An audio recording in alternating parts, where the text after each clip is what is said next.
ఆయన బుద్ధి కానీ ఆయన వైఖరి కానీ మారలేదు అని స్పష్టంగా అర్థమవుతూ ఉంది. ఇక్కడ తెలంగాణలో రేవంత్ రెడ్డి గారు గద్దెనెక్కినప్పటి నుంచి యంగ్ ఇండియా అని చెప్పి కలవరిస్తూ ఉన్నారు.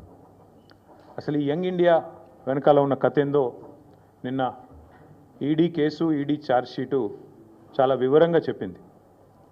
మనం గతంలో ఇక్కడ తెలంగాణలో 2015వ సంవత్సరంలో చూసినాం. ఓటుకు నోటు కుంభకోణం ఇంకెవరు కూడా మర్చిపోలేదు.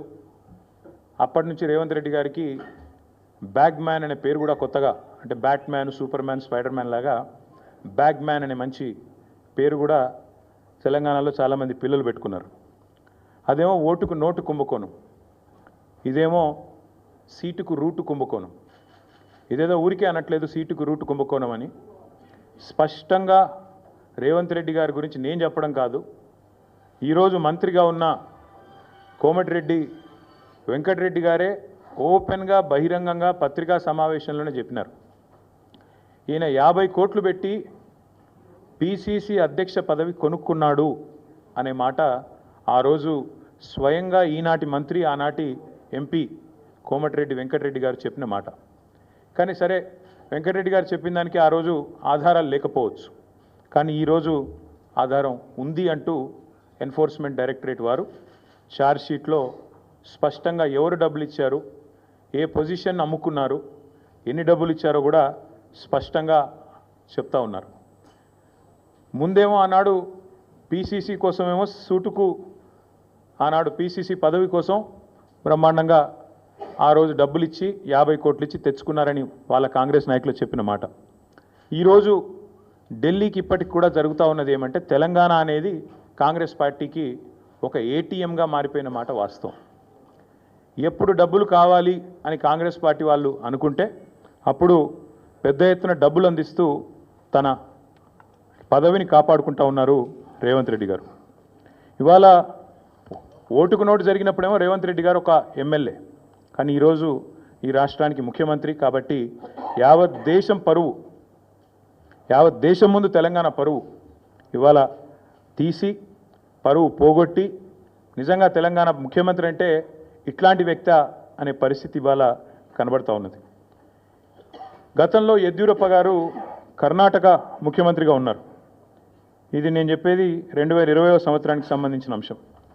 ఇది కాంగ్రెస్ పార్టీ యొక్క స్టేట్మెంట్. ఆ రోజు కాంగ్రెస్ పార్టీ ఆనాడు యడ్యూరప్ప గారు ముఖ్యమంత్రిగా కర్ణాటకలో ఉన్నప్పుడు మరి హౌసింగ్ స్కామ్లో ఈయన పాత్ర ఉంది అని వార్తలు వస్తే ఆ రోజు అక్కడి కాంగ్రెస్ నాయకులు చేసిన డిమాండ్ ఏంది అంటే, మరి వెంటనే యడ్యూరప్ప గారు నిష్పక్షపాతంగా విచారణ జరగాలి అంటే రాజీనామా చేయాల్సిందే, ఇట్లాంటి వ్యక్తి ముఖ్యమంత్రిగా ఉంటే విచారణ ఎట్లా జరుగుతుంది అని చెప్పి ఆ రోజు అక్కడి కాంగ్రెస్ పార్టీ అధ్యక్షులు, ప్రదేశ్ కాంగ్రెస్ కమిటీ అధ్యక్షులు కర్ణాటకలో చేసిన డిమాండ్ చాలా వాళ్ళు చెప్పిన మాట.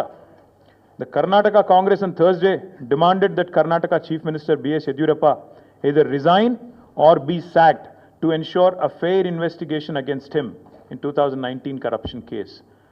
ఇది కర్ణాటక కాంగ్రెస్ మాట, నా మాట కాదు. ఒక విచారణ ఎదుర్కోవాల్సి వస్తే ముఖ్యమంత్రి గారు ఈదర్ ఈ షుడ్ రిజైన్ వాలంటరీలీ, స్వచ్ఛందంగా తప్పుకోవాలి, లేదా ఆయనను అర్జెంటుగా తొలగిస్తేనే నిష్పక్షపాతమైన ఎంక్వైరీ జరుగుతుంది అనే మాట వారు చెప్పిన మాట. ఇవాళ మేమంటుంది కూడా అదే. 4 కోట్ల ప్రజల ముందు ఇవాళ ఆ ప్రజలకు నాయకత్వం వహించే నాయకుడిగా అక్కడ కూర్చున్న వ్యక్తికి తప్పకుండా నిజాయితీ ఉంటే, నైతికత ఉంటే వెంటనే అయితే రేవంత్ రెడ్డి గారు స్వచ్ఛందంగా తప్పుకోవాలి, లేదా కాంగ్రెస్ పార్టీ పెద్దలు స్పందించి తప్పకుండా వెంటనే వారిని రాజీనామా చేయించి నిష్పక్షపాతంగా విచారణ జరగడానికి సహకరించాలని మేము కూడా డిమాండ్ చేస్తూ ఉన్నాం. రేవంత్ రెడ్డి గారు మాటల ముఖ్యమంత్రి కాదు, మూటల ముఖ్యమంత్రి అని మళ్ళొకసారి తేలిపోయింది దీంతో. ఎందుకంటే మూటలు మోసే పిసిసి అధ్యక్ష పదవి తెచ్చుకున్నారని వెంకటరెడ్డి గారు చెప్పారు. ఇప్పుడు మూటలు మోసే పదవి కాపాడుకుంటున్నారు అని దేశమంతా తెలుసు. అట్లాగే మూటలతోనే ఆనాడు పిసిసి ఆఫీస్ బేరర్స్ దగ్గర కూడా డబ్బులు తీసుకొని మరి కాంగ్రెస్ పార్టీ ఒక పత్రికకు డబ్బులు అందించారని చెప్పి ఎన్ఫోర్స్మెంట్ డైరెక్టరేట్ కూడా చెప్తా ఉంది. ఇప్పుడు మాకు కూడా అర్థమవుతుంది, ముఖ్యమంత్రి గారు ఇవాళ విజయవంతంగా 44వసారి ఢిల్లీ పోయారంట. 16-17 నెలల్లో 44వసారి ఢిల్లీకి పోయి ఒక అరుదైన రికార్డు ముఖ్యమంత్రి గారు అయితే సృష్టించారో ఇప్పుడు మాకు అర్థమైంది ఎందుకు పోతున్నాడో ఢిల్లీ.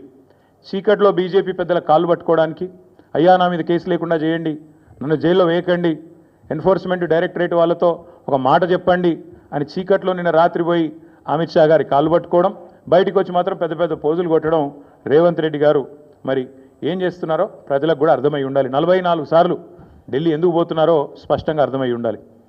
ఒక్క ఇటుక పేర్చకుండా, ఒక్క కొత్త ప్రాజెక్టు కట్టకుండా, ఒక్క సంక్షేమ పథకం అమలు చేయకుండా, ఒక్క గ్యారంటీ ఇచ్చిన ఒక్క గ్యారంటీ అమలు చేయకుండా తెలంగాణలో 1,80,000 కోట్ల అప్పు.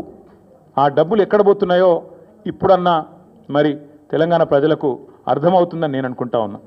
గత సంవత్సరన్నర కాలంగా తెలంగాణ ప్రజల సంపదను దోచి తెలంగాణను ఏటీఎంగా మార్చి ఢిల్లీ బాసులకు దోచిపెట్టడానికే, అటు ఢిల్లీ బాసులు అంటే ఇద్దరున్నారు పాపం బాసులు, ఆయన బాధ వర్ణనాతీతం. ఒక బాస్ ఏమో అఫీషియల్ బాస్ రాహుల్ గాంధీ గారు, ఇంకొక బాస్ ఏమో అన్అఫీషియల్ బాస్ మోడీ గారు, అమిత్ షా గారు. కాబట్టి అటు ఇటు ఇద్దరిని ప్రసన్నం చేసుకోవడానికి 44 సార్లు ఎక్కే విమానం దిగే విమానం అన్నట్టుగా రేవంత్ రెడ్డి గారి వ్యవహారం నడుస్తూ ఉంది. 7.5 కాలంగా రేవంత్ రెడ్డి గారు చేసిన పనులు 3. 1 బీఆర్ఎస్ పై నిందలు, 2 బిల్డర్లతో కాంట్రాక్టర్లతో దందాలు, 3 ఢిల్లీ బాసులకు 1000 కోట్ల చందాలు.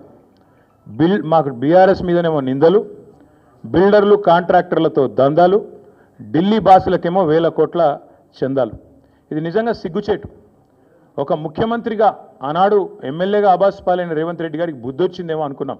కానీ కుక్కతోక వంకర అన్నట్టు ఇప్పటికీ అవే అపసవ్యపు పనులు, ఇప్పటికీ అవే అపసవ్యపు కార్యక్రమాలు చేస్తూ తెలంగాణ రాష్ట్ర పరువు జాతీయ స్థాయిలో తీసినందుకు వారిని వెంటనే తొలగించాలని చెప్పి మేము డిమాండ్ చేస్తూ ఉన్నాం.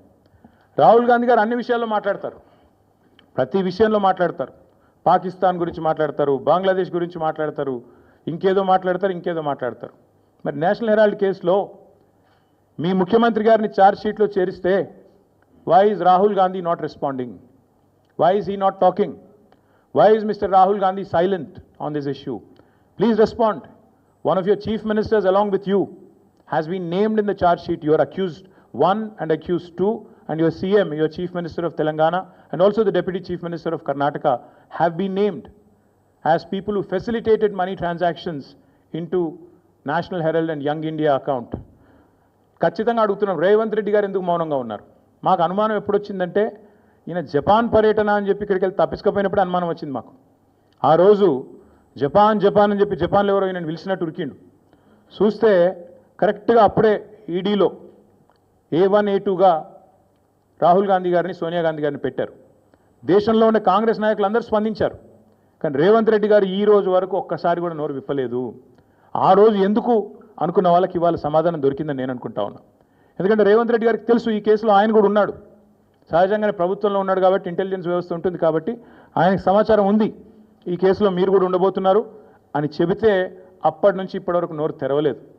తెరవకపోగా ఢిల్లీ పెద్దలను ప్రసన్నం చేసుకోవడానికి, అక్కడ ఉండే మంత్రులను కాకాబట్టడానికి, మోడీ గారిని, అమిత్ షా గారిని ప్రసన్నం చేసుకోవడానికి, బీజేపీతో మరి ఏదో రకంగా ఒక ఒప్పందం కుదుర్చుకొని ముందుకు పోవడానికి ఆయన మౌనంగా ఈరోజు మౌనంగా ఉండి తప్పించుకునే ప్రయత్నం చేస్తూ ఉన్నారు. ఇవాళ మేము తెలంగాణ ప్రజల తరపున ప్రధాన ప్రతిపక్షంగా, అదేవిధంగా భారత రాష్ట్ర సమితిగా